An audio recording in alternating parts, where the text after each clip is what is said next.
பொண்ணு மாப்பிள்ளைட்ட தனியா பேசுன்னு சொல்லி போட்ல கூட்டு வரா. எனக்கு ஒரு ரிலேஷன்ஷிப் இருந்து அது பிரேக்கும் ஆயிடுச்சு. சேட்டா உங்கள்ட்ட ஃபிஷ் இருக்கா? இருக்குமா. எவ்வளோக்கு இருக்கு? 400 இருக்கு. மாப்பிள்ளை கிட்ட இருந்து 500 வாங்கி அந்த பெரியவருக்கு 100 டிப்ஸும் கொடுத்தாச்சு.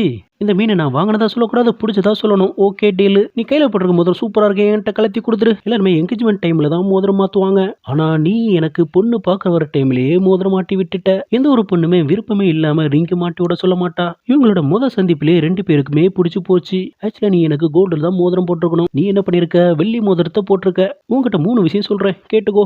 என்கிட்ட பேசணும். 2வது நான் என்ன சொல்றேன்னா, கூட்டம்னு இருந்துச்சுன்னா அதுல தனியா வரணும். 3வது விஷயம் எனக்கு நல்லாவே தெரியும். அது என்னன்னா, கட்டி பிடிக்கிறதானே. நீ சொன்ன கரெக்ட் தான். இப்படி கட்டி பிடிக்க கூடாது, இப்படி கட்டி பிடிக்கணும். இவங்க பண்ற பார்த்து அவனுக்கு ரொம்பவே பிடிச்சு போச்சு. இவ பண்ற மாதிரி அவனும் கேஷுவலா பண்ண போக இந்த மாப்பிள்ள உண்மையாவே கட்டி பிடிக்கிற மாதிரி அவளும் ஃபீல் பண்ணிட்டா. இந்த ஃபீலிங்கை வார்த்தையால சொல்ல முடியாது, அதெல்லாம் அனுபவிச்சாதான் தெரியும். போட்ல இருந்து அவ இறங்குறதுக்கு கையை பிடிச்சி இறக்கி விடுறான். இதை பார்த்துட்டு பொண்ணோட அப்பா சந்தோஷப்படுறாரு.